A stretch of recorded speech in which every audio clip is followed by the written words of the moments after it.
জাপানের বরফাচ্ছন্ন বনের মধ্যে কোনো এক জায়গায় লুকিয়ে আছে বিশাল এক স্বর্ণের ভান্ডার। তবে সেই স্বর্ণের ম্যাপ জানতে হলে খুঁজে বের করতে হবে 24 জন কয়েদিকে। এ যেন পুরোপুরি এক অন্যরকম গুপ্তধনের নকশা, যা সম্পর্কে কেউ কখনো কল্পনাও করতে পারেনি। যদি এমনই রোমাঞ্চকর এবং রহস্যময় মুভি দেখতে চাও, তাহলে এত কিছু না ভেবেই বসে পড়ো আজকের আমাদের এই আয়োজনে।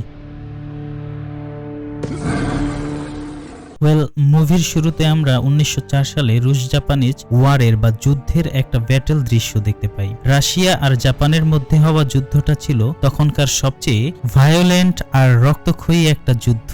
এই যুদ্ধে প্রায় 60,000 রাশিয়ান এবং 46,000 সৈন্য মারা গিয়েছিল। তখন দেখা যায় সাইচি সুগিমোটো নামের এমনই এক জাপানি তরুণ রাশিয়ার একটা পোর্টের কাছে তার সহযোদ্ধাদের সাথে সেই সময় একটা ব্যাটেলে ব্যস্ত ছিল। রাশিয়ান পক্ষ থেকে ফায়ার করার পর দুই পক্ষই যখন ভয়ানক যুদ্ধে লিপ্ত ছিল, তখন জাপানি সৈনিকরা রাশিয়ান ব্যাংকারে একের পর এক গুলি খেয়ে বসে। এই তীব্র গোলাগুলির মধ্যে সুগিমোটোর গায়ে একটি মেশিন গানের গুলি এসে লাগলেও তার যেন কিছুই হয় না। এরপর আবার রাশিয়ান এক সৈন্য তাদের দিকে গ্রেনেড ছুঁড়ে মারলে সুগিমোটো সেটাকে তুলে নিয়ে রাশিয়ান ব্যাংকারেই মেরে দেয়। আর সাথে সাথেই তীব্র বিস্ফোরণে বেশ কিছু রাশিয়ান উপরে পৌঁছে যায়। কিন্তু তারপরে রাশিয়ানদের রাখা বিস্ফোরক মাইনগুলোর কারণে প্রচুর জাপানি সৈন্যরা প্রাণ হারায়। কিন্তু এত কিছুর মধ্যেও সুগিমোটো এগিয়ে যাওয়া যেন কোনোভাবেই থামেনি, বরং সে দৌড়ে গিয়ে এক লাফ দিয়ে ঢুকে যায় রাশিয়ান ব্যাংকারে। এরপর সে রাশিয়ান সৈনিকদের সাথে তার রাইফেলের বেয়োনেট দিয়ে একাই লড়াই করতে থাকে। কিন্তু এত তীব্র আঘাতের পরেও সুগিমোটোর যেন কিছুই হচ্ছে না, বরং এরপরে সে ওই লোকগুলোকে উপরে পাঠিয়ে দেয়। পরক্ষণে সেখানে জাপানিজ এয়ার স্ট্রাইক এলে রাশিয়ান ঘাঁটি পুরোপুরি ধূলিসাৎ হয়ে যায়। আর সুগিমোটো সেই ধ্বংসস্তূপের মধ্যে দাঁড়িয়ে চিৎকার করে বলতে থাকে, আমি হলাম সুগিমোটো এবং আমি অমর।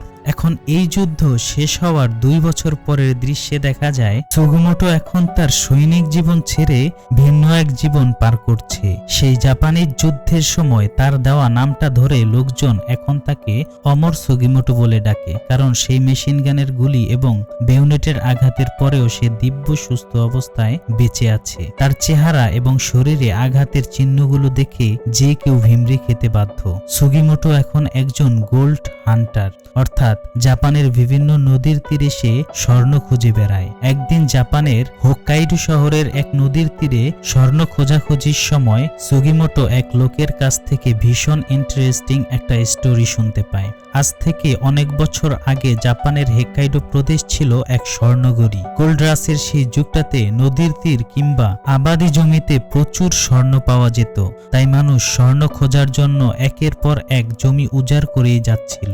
জাপানের আইন সম্প্রদায়ের লোকেরা তাদের জমিকে বেদখলের হাত থেকে রক্ষা করার জন্য আর্মি ফোর্স তৈরি করার চেষ্টা করে, আর সেই জন্য তারা প্রচুর স্বর্ণ জোগাড় করে, একটা ফান্ডও তৈরি করে। সেই সময় স্বর্ণের এই ভান্ডারকে তারা খুব সিক্রেটলি লুকিয়ে রাখত। কিন্তু এক সময় তাদের মধ্যে নেপোরাবো নামের এক লোক সবাইকে রাতের আধারে খুন করে এবং সমস্ত স্বর্ণ নিয়ে হাওয়া হয়ে যায়। এরপর সেই স্বর্ণগুলোকে কোথায় যেন সে লুকিয়ে রাখে। তার কিছুদিন পরে সে ধরা পড়ে জেলেও যায়, কিন্তু জেলাররা তাকে অনেক টর্চার করার পরেও তার পেট থেকে একটা খবরও বের করতে পারেনি। এমনকি তারা ওই লোকটার পায়ের রক কেটে তাকে পঙ্গু পর্যন্ত বানিয়ে দিয়েছিল। কিন্তু এরপরেও সে কারো কাছে মুখ খোলেই না।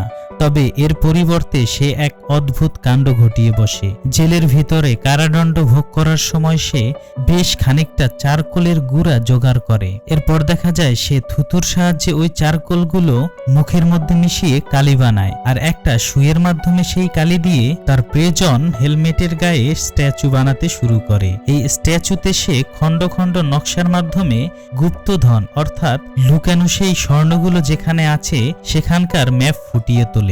বাপরে বাপ, এমন ম্যাপের কথা কখনোই শুনিনি। যাই হোক, কিন্তু এই খবর আবার জেলের মধ্যে ছড়িয়ে পড়লে জেল কর্তৃপক্ষ তাদেরকে অন্য জেলে আলাদা করে রাখার জন্য সরিয়ে নিতে যায়।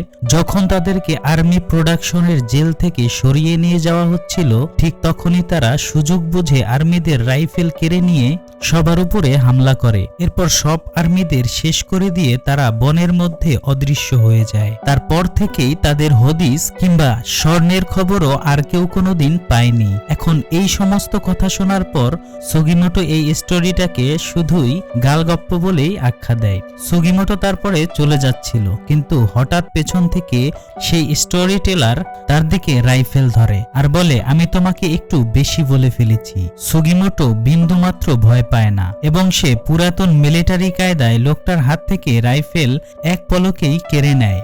তখন সেই লোকটাও ভয়ে বনের ভিতরের দিকে পালাতে শুরু করে। এবার সুগিমোটো ভাবতে থাকে, সে যদি স্টোরিটা শুধুই মিথ্যা বলে তাহলে লোকটি কাহিনী বলার পরে আমার দিকে কেন ট্রিগার ধরলো এবং কেনই বা তাকে মারতে চাইলো। এইসব ভাবতে ভাবতে সুগিমোটো যখন বনের ভিতরে হেঁটে যাচ্ছিল, ঠিক তখনই কিছু দূর যাবার পর সে দেখতে পায় ওই লোকটার বুকের মাঝখান থেকে ভয়ানকভাবে মাংস খুবলে নেওয়া হয়েছে। সুগিমোটো এবার পাশের বরফের পায়ের ছাপ দেখতে পায় আর বুঝতে পারে যে এটা ভাল্লুকের কাজ। তবে আরো অবাক করা কাণ্ড হলো, ওই লোকটার জামা খুলে সে যা দেখতে পায় সেটাতে তার মাথার হোশ একদমই উড়ে যায়। সে দেখতে পায় ওই লোকটার গায়ে আঁকা আছে সেই নকশারই একটা অংশ।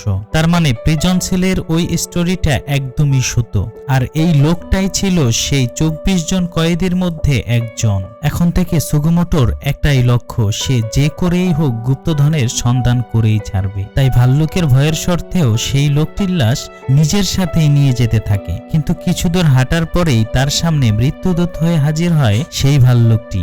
তার হাতে রাইফেল থাকার সত্ত্বেও পিঠে আস্ত একটা ডেড বডি বাঁধা থাকার কারণে সে কিছুই করতে পারে না। ঠিক তখনই ভাল্লুকটাও গর্জন করে তার বুকে থাবা বসাতে যায়, কিন্তু হঠাৎ করে কোথা থেকে যেন ওই ভাল্লুকটার গায়ে একটা তীর এসে লাগে। আসলে দূর থেকে এই তীরগুলো ছুঁড়েছিল আইনু সম্প্রদায়ের এক মেয়ে, যার নাম আশিরপা আইনুরা। এই জঙ্গলের বাসিন্দা হওয়ার কারণে তারা বেশ অভিজ্ঞ শিকারী, এমনকি তারা নিয়মিত ভাল্লুক শিকার করে। তারা ভাল্লুকের মাংস পর্যন্ত খায়। এই ভাল্লুকটাকে মারার পর আশির কাছে এসে প্রথমে সুগিমোটো এখান থেকে সরে যেতে বলে, কারণ আশেপাশে আরো অনেক ভাল্লুক আক্রমণ করার জন্য আড়ি পেতে আছে। এরপরে আশির মৃত ভাল্লুকটির বডি যেই অংশে তীর লেগেছিল সেই অংশের মাংস কেটে নিতে শুরু করে, যাতে তীরের বিষ ছড়িয়ে গিয়ে মাংস এবং চামড়াটা নষ্ট না হয়। ভাল্লুকটির পেট কাটার পরে বোঝা যায় যে তার পেট খালি, অর্থাৎ এই ভাল্লুকটা ওই মৃত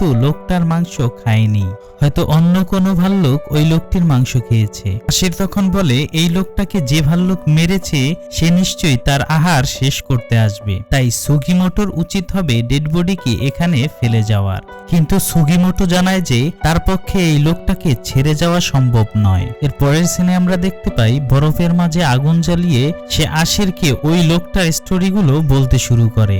আশির জানায় যে সেও এই স্টোরিটা বিশ্বাস করে, কারণ তার বাবা নিজেই খুন হওয়া আইন সম্প্রদায়ের লোকদের মধ্যেই একজন ছিল।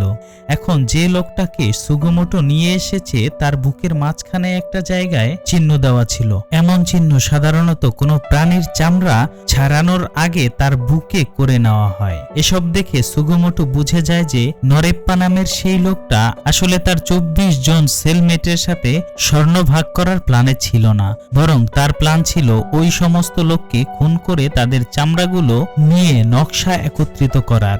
যাই হোক, আশির যখন বুঝতে পারে যে ওই ক্ষুধার্ত ভাল্লুকটা তাদের উপর অ্যাটাক করবে, তখন সে সুগিমোটোকে নিয়ে তার জন্য প্রস্তুতি শুরু করে। ডেড বডিটিকে একপাশে রেখে তারা ভাল্লুকটার জন্য একটা ট্র্যাপ সাজায়, কিন্তু খানিক বাদে সেই ভাল্লুকটি এসে ডেড বডি রেখে সুগিমোটোর উপরই অ্যাটাক করে। তখন সে দ্রুত আশিরের শেখানো টেকনিক ব্যবহার করে যতটুকু সম্ভব বরফের মধ্যে ঢুকে যাওয়ার চেষ্টা করে, যার ফলে ভাল্লুকটাও তখন তাকে থাবা বসাতে ব্যর্থ হয়। আর এই সুযোগে আশির ভাল্লুকের গায়ে তীর মেরে দেয়। এবার তীর খেয়ে ভাল্লুকটা সুগিমোটোকে ছেড়ে দিয়ে আশিরপাকে ধরতে যায়, কিন্তু সে একপাশে লাফিয়ে পড়ে নিজের জীবন বাঁচিয়ে নেয়। এরপরে ভাল্লুক আবারও সুগিমোটোর উপর অ্যাটাক করতে চেষ্টা করে। তখন সে গুলি করার চেষ্টা করে, তবে এর মধ্যেই আবার কোথা থেকে যেন এক সাদা নেকড়ে এসে ভাল্লুকটার সাথে লড়াই শুরু করে, কিন্তু নেকড়েটাও একসময় ভাল্লুকের সাথে আর পেরে ওঠে না। এবার সেই ভাল্লুকটাও প্রচন্ড আক্রোশে সুগিমোটোর উপর হামলা করতে গেলে সে মাটিতে শুয়ে ভাল্লুকটির পেটে বেয়নে ঢুকিয়ে দেয়, যার ফলে এবার ভাল্লুকটা তার বিশাল শরীর নিয়ে তার উপরে পড়ে মৃত্যুবরণ করে। সুগিমোটোর এই লড়াই স্কিল দেখে আশিরপা বেশ অবাক হয়ে যায়, কারণ জঙ্গলে এমন স্কিল শেফ আইনুরাই জানতো। ভাল্লুকের হাত থেকে বাঁচার পর সুগুমোটো এবার আসিরপাকে বলে যে ওই নপেরাবো নামের লোকটা এখনো জেলেই আছে, কারণ ওই দিন শুধুমাত্র তার ট্যাটু করা লোকদের অন্য জেলে নিয়ে যাওয়া হচ্ছিল। ফলে এখন যদি তারা সেই লোকটার লুকানো স্বর্ণগুলো খুঁজে বের করতে পারে, তাহলে সেটাই হবে আসিরপার বাবার মৃত্যুর সবচেয়ে বড় প্রতিশোধ। আর সুগুমোটোরও স্বর্ণের ভীষণ প্রয়োজন, তাই সে আসিরপাকে তার সাথে স্বর্ণ খোঁজার জন্য যোগ দিতে বলে, কারণ জঙ্গলের এই ভয়ানক পরিবেশে সার্ভাইভ করার জন্য আসিরপার স্কিল তাকে অনেক বেশি সাহায্য করবে। এসব শুনে আসিরপাও তার বাবার মৃত্যুর প্রতিশোধ নেওয়ার জন্য সুগুমোটোর কথায় রাজি হয়ে যায়। তবে সে সুগুমোটোর কাছ থেকে প্রতিশ্রুতি আদায় করে যে যাতে সুগুমোটো কাউকে হত্যা না করে, কারণ আইনুরা তাদের আইন অনুসারে কখনো মানুষ হত্যা করতে পারবে না। এসব শুনে সে আসিরপাকে প্রতিশ্রুতি দিলে এবার তারা দুজন শহরের উদ্দেশ্যে রওনা দেয়। সুগুমোটো প্রথমে শহরের পাবলিক গোসলখানাগুলোকে ট্যাটুওয়ালা লোকদের ব্যাপারে খোঁজ নেওয়ার চেষ্টা করে, কিন্তু কেউই সেখানে এমন লোক দেখেনি। অন্যদিকে আসিরপাও লোকজনের কাছে গিয়ে ট্যাটুগুলোর ছবি দেখিয়ে খোঁজ খবর করা শুরু করে। তারা ইতিমধ্যেই বনের মধ্যে মৃত লোকটার শরীরের ট্যাটু একটা কাগজে এবং কাপড়ে এঁকে নিয়ে এসেছিল। মূলত সেটা দিয়েই তারা খোঁজ খবর নিচ্ছিল। কিন্তু আসিরপা যখন ট্যাটুর খোঁজ করতে যায়, তখন এক লোক এসে তাকে অ্যারেস্ট করা শুরু করে। আসিরপা তখন তাকে ছুরির বাট দিয়ে মেরে একদম উচিত শিক্ষা দেয়। আর সুগিমোটো লোকটাকে চেপে ধরে জিজ্ঞেস করে যে সে কোনো ট্যাটুওয়ালা লোককে দেখেছে কিনা। এবার লোকটা জানায় যে সে এমন কাউকে দেখেনি, তবে তার কাছে আগেও একজন ট্যাটুওয়ালা লোকদের ব্যাপারে খোঁজ নিতে এসেছিল।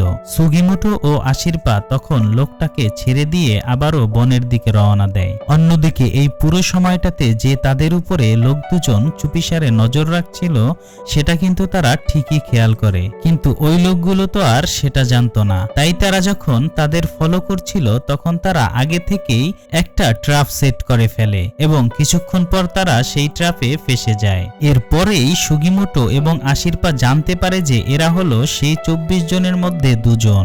আসিরপা তৎক্ষণাৎই বসে বসে সে তাদের পিঠে ট্যাটুগুলো এঁকে নিতে শুরু করে, আর সুগিমোটো লোকগুলোর পেট থেকে কথা বের করার চেষ্টা করে। সে তাদেরকে জানায় যে তাদের পিঠে ট্যাটু করা হয়েছিল যাতে পরবর্তীতে তাদেরকে মেরে তাদের চামড়া খুলে নেওয়া যায়। তবে এই কথাবার্তার ফাঁকেই হঠাৎ আড়াল থেকে কেউ তাদের মধ্যে একজনকে গুলি করে বসে। সুগিমোটো আর আসিরপা তখন দ্রুত সরে গিয়ে কাভার নেয়। আসিরপা তার আইনি স্কিল ব্যবহার করে খুব দ্রুত ধোঁয়া তৈরি করে ফেলে যাতে তাদেরকে আর দেখা না যায়। যেই লোকটা তাদের উপর গুলি চালিয়েছিল সে সরাসরি তাদের দিকে এগিয়ে আসে। তখন সুগিমোটো তার সাথে ডিরেক্ট ফাইটিং শুরু করে, আর তার আর্মি স্কিল দিয়ে সে লোকটার রাইফেল কেড়ে নিতে সক্ষম হয়। কিন্তু দেখা যায় ওই রাইফেলে আসলে কোনো গুলিই ছিল না। লোকটার মাথার টুপি সে যেই না সরায়, তখন সুগিমোটো দেখতে পায় সে একজন জাপানি সোলজার। উগাটা নামের এই লোকটা 7 ডিভিশন আর্মির একজন সোলজার। এদের একটা দলকে জেল থেকে পালানো কয়েদিরা নির্মমভাবে হত্যা করেছিল, তাই প্রতিশোধের নেশায় তারা এখনো ওই লোকগুলোকে খুঁজে বেড়াচ্ছিল। এদেরকে দেখতে পেয়ে তাই ওগাটা তাদের উপর হামলা করে বসে। সুগিমোটো তার নিজের আর্মিতে থাকার কথা বলে, তাকে শান্ত করার চেষ্টা করে এবং সে তার উপর ছুরি নিয়ে হামলা করে। মার্শাল আর্টের মারাত্মক কায়দায় সুগিমোটো সেই আঘাতগুলো এড়িয়ে যায়। যখন মাটিতে তারা গড়াগড়ি খাচ্ছিল, তখন আসিরপা দূর থেকে চিৎকার করে বলে ওঠে, সুগিমোটো তুমি এই লোকটিকে মেরো না। তখন এই সুগিমোটো নামটি শুনে ওই লোকটি বলে ওঠে, তুমি কি সেই অমর সুগিমোটো? আসলে পুরো জাপানিজ আর্মিতে সবাই তাকে অমর সুগিমোটো নামেই চেনে। ওগাটা এবার পালাতে চাইলে সুগিমোটো আসিরপার নিষেধ সত্ত্বেও ছুরি নিক্ষেপ করে এবং তাকে হত্যা করে। এরপরেই সে বলে যে এই লোকটা যদি সে ছেড়ে দিত, তাহলে লোকটা তার পুরো দলবল নিয়ে এখানে চলে আসতো।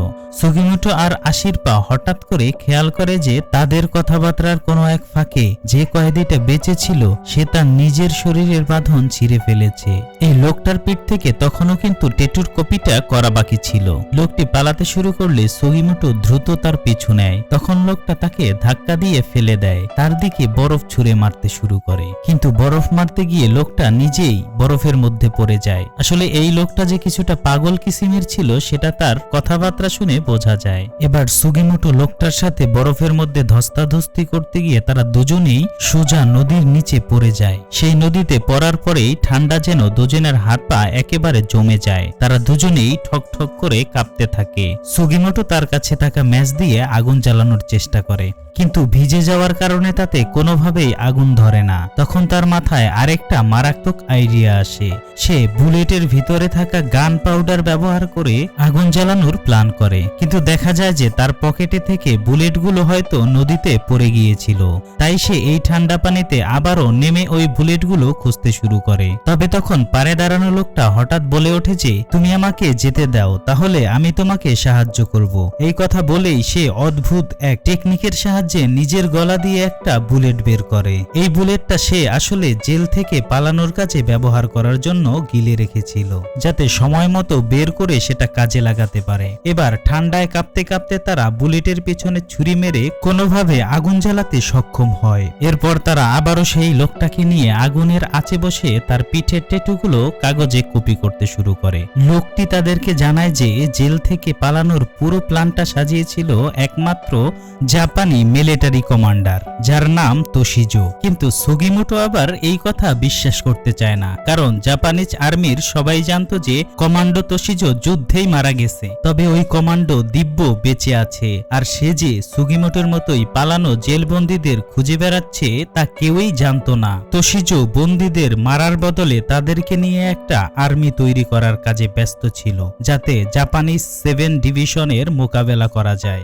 এবং এই সাথে স্বর্ণ উদ্ধার করা সম্ভব হয়। এদিকে সেই লোকটা ট্যাটু কপি করা শেষ হয়ে গেলে সুগিমোটো তাদেরকে বিদায় দেয়। এদিকে ওগাটা নামের সেই সৈনিক কিন্তু এখনো মারা যায়নি, বরং সে কোনোভাবে বরফের মাঝে হামাগুড়ি দিতে দিতে নিজের সঙ্গীদের কাছে পৌঁছে যায়। সেই বনের মধ্যেই কিন্তু জাপানিজ 7 ডিভিশনের একটি ক্যাম্প ছিল, আর ক্যাম্পের কাছাকাছি তাকে দেখতে পেয়ে তার সঙ্গীরা তাকে উদ্ধার করে। ওগাটা প্রায় আধমরা অবস্থায় জানায় যে জাপানিজ আর্মির অমর সুগিমোটো তার এই অবস্থা করেছে। এখন এই কথা শুনেই তো তাদের লেফটেন্যান্ট প্রচন্ড ক্ষেপে গিয়ে সুগিমোটোকে খুঁজতে আরো 4 জন লোক পাঠায়। এদিকে সুগিমোটো আর আশিরপা তখন বনের মধ্য দিয়ে হেঁটে যাচ্ছিল। হঠাৎ আশিরপা দূর থেকে বাইনোকুলারের রিফ্লেকশন টের পেয়ে সুগিমোটোকে দ্রুত পালাতে বলে।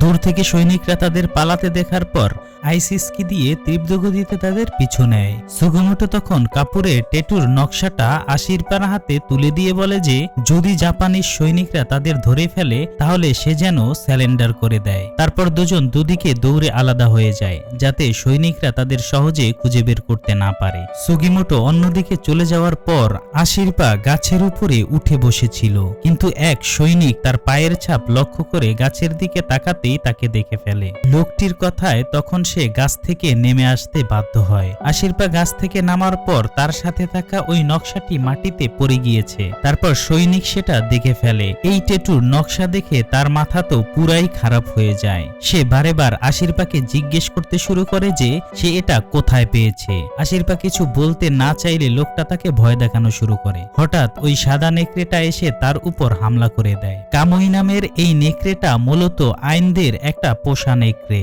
এরপর দেখা যায় কামুই লোকটাকে কুপকাত করার পর আশিরপা তাকে শান্ত করে। অন্যদিকে সুগিমোটো পালাতে গিয়ে 3 জন সৈনিকের হাতে ধরা পড়ে যায়। উপায় না পেয়ে সে তার পিছনে থাকা ভালুকের গর্তে সরাসরি ঝাঁপ দেয়। আসলে সুগিমোটো আশিরপার থেকে এটা জানতে পেরেছিল যে ভাল্লুকরা নাকি তাদের গর্তে ঢোকা মানুষদের কিছুই করে না। এটা নাকি ভাল্লুকদের একটা অদ্ভুত বৈশিষ্ট্য। সুগিমোটো সেই গর্তে ঝাঁপ দেওয়ার পরে 3 জন সৈনিকদের একজন গর্তের দিকে লক্ষ্য করে এবং একটি গুলি চালায়। সাথে সাথেই সেখান থেকে একটি ভাল্লুক বেরিয়ে এসে তাদের 3 জনকেই এক থাবায় শেষ করে দেয়। এভাবে ভাল্লুক ওই 3 জনকে মেরে ফেলে। এরপরে সুগিমোটো গর্ত থেকে বেরিয়ে হাঁটতে থাকে। কিছু দূর যাওয়ার পর সে আশিরপাকে আবারও দেখতে পায়। সে আসার পর আশিরপা তাকে নিজ গ্রামে নিয়ে যায়। আইনু সম্প্রদায়ের লোকেরা এই বনের ভিতরে একটা ছোট্ট গ্রামে বাস করত।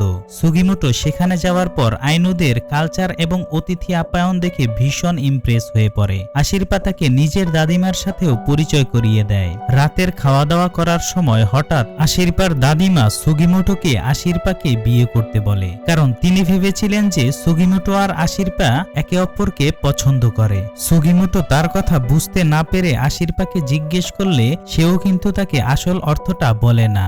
রাতে খাওয়া দাওয়ার পর আশিরপা ঘুমিয়ে পড়লে তার বড় চাচা সুগিমোটোর সাথে দেখা করতে আসে। সে সুগিমোটোকে বলে যে আশিরপার বাবা মা মারা যাওয়ার পর থেকে তাকে কেউ এত খুশি আগে কখনো দেখেনি। এর মানে আশিরপার হয়তো সুগিমোটোর প্রতি একটা টান রয়েছে। তবে আশিরপার চাচা স্বর্ণ খোঁজা চালিয়ে যাওয়াটাকে সমর্থন করে না, কারণ তার কাছে সেই স্বর্ণগুলো অভিশপ্ত মনে হয়। আশিরপার চাচা চলে যাওয়ার পর সুগিমোটো ভাবতে থাকে যে আশিরপার মতো নিষ্পাপ কাউকে এমন রিস্কি কাজের জন্য জড়িয়ে সে হয়তো ঠিক করছে না। তাই কষ্ট হওয়ার সত্ত্বেও সকালবেলায় আশিরপাকে ঘুমের মধ্যে রেখেই সুগিমোটো আইনুদের গ্রাম ছেড়ে চলে যায়। অন্যদিকে জাপানের ক্যাপ্টেন হঠাৎ খবর পায় যে সে যে 4 জন লোককে পাঠিয়েছিলেন তাদের সবাই সুগিমোটোর কাছে মারা পড়েছে। তার মধ্যে আবার একজনকে আহত অবস্থায় পাওয়া যায়। এই কাণ্ড দেখে ক্যাপ্টেন এসে সুরমির উপরে প্রচন্ড চেঁচামেচি করে এবং তাকে আর্মি থেকে বের করে দেওয়ার হুমকি দেয়। কিন্তু এদিকে দেখা যায় সুরমি তার সিনিয়র ক্যাপ্টেনের সাথে এমন কাণ্ড করে বসে যেটার জন্য আমি একদমই প্রস্তুত ছিলাম না। ক্যাপ্টেন তার দিকে আঙুল তোলার কথা বলতে আসলে সে হঠাৎ কামড় দিয়ে আঙুলটাকেই বিচ্ছিন্ন করে দেয়। মানে এই লোকটা পুরোই সাইকো লেভেলের একটি মানুষ। ক্যাপ্টেন তখন রাগে একজন সোলজারকে আদেশ দেয় যাতে তাকে শুট করে দেওয়া হয়, কিন্তু সেই সোলজার সুরুমিকে শুট করার বদলে ক্যাপ্টেনকে গুলি করে উপরে পাঠিয়ে দেয়, কারণ 7 ডিভিশনের সমস্ত সৈন্য সুরুমির একান্ত অনুগত ছিল। তারা সবাই মিলে তারই নেতৃত্বে অনেকদিন ধরে স্বর্ণ খোঁজার কাজে লেগেছিল। ওদিকে সুগিমোটোর হাত থেকে বেঁচে যাওয়া কয়েদি শিরাইশির উপরে হঠাৎ উশিমা নামের এক লোক হামলা করে বসে। এই লোকটাকে মূলত কমান্ডার তেজস্বী তার দলে ভিড়িয়ে নিয়েছিল, যাতে সে ওই 24 জন কয়েদির সবাইকে খুঁজে বের করতে পারে।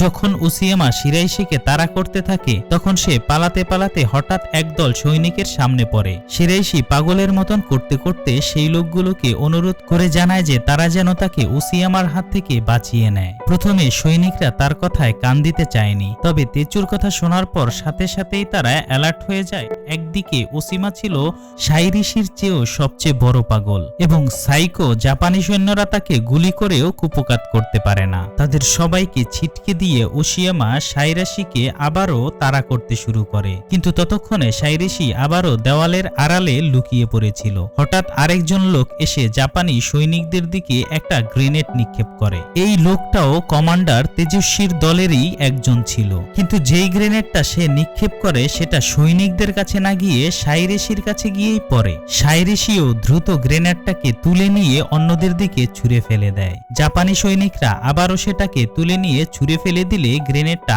আবারও সাইরিশির কাছে এসে পড়ে। মানে এখানে গ্রেনেড নিয়ে একটা ফুটবল খেলা চলছিল। এবার সাইরিশি আর কোনো উপায় না পেয়ে নিজের শরীরের সর্বশক্তি দিয়ে দৌড় দেয় আর গ্রেনেডটা প্রচন্ড শব্দে বিস্ফোরিত হয়। সাইরিশি অল্পের জন্য গ্রেনেড আঘাত থেকে রক্ষা পায়। ওদিকে কয়েক মাইল দূরে হঠাৎ এক তীব্র এক্সপ্লোশন শোনা যায়। এরপর খবর আসে যে ওই ব্যাংক থেকে কারা যেন প্রচুর মালামাল, টাকা আর অ্যান্টিক তরোয়া লুট করে নিয়ে গিয়েছিল। লেফটেন্যান্ট সুরিমা খবর পেয়ে দ্রুত সেখানে চলে যায়। সে বুঝতে পারে যে গ্রেনেড হামলাটা আসলে 7 ডিভিশনের সৈনিকদের অন্য রাস্তায় ব্যস্ত রাখার জন্য একটি প্ল্যান করা ছিল।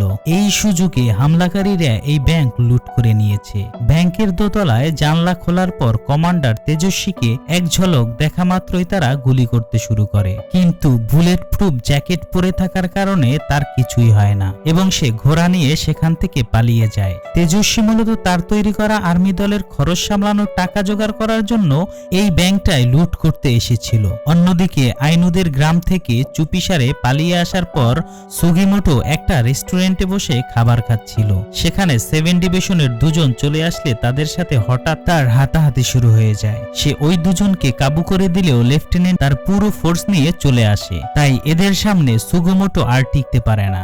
এবং সে স্যালেন্ডার করে দেয়। এবার তাকে ধরে নিয়ে যাওয়ার পর সুরুমি তাকে বসিয়ে ইন্টারগেট শুরু করে। সুরুমি ভেবে নিয়েছিল যে সে হয়তো বন্ধুদেরকে মেরে টেটুর নকশার জন্য তাদের চামড়া তুলে নিয়েছে, কিন্তু সে তো এমন কিছু করেনি। এর উপর সে যে সুগিমোটো সেটাও সে অস্বীকার করে বসে। তখন সুরুমি বলে যে সে সুগিমোটোকে নিজের চোখে যুদ্ধ করতে দেখেছে।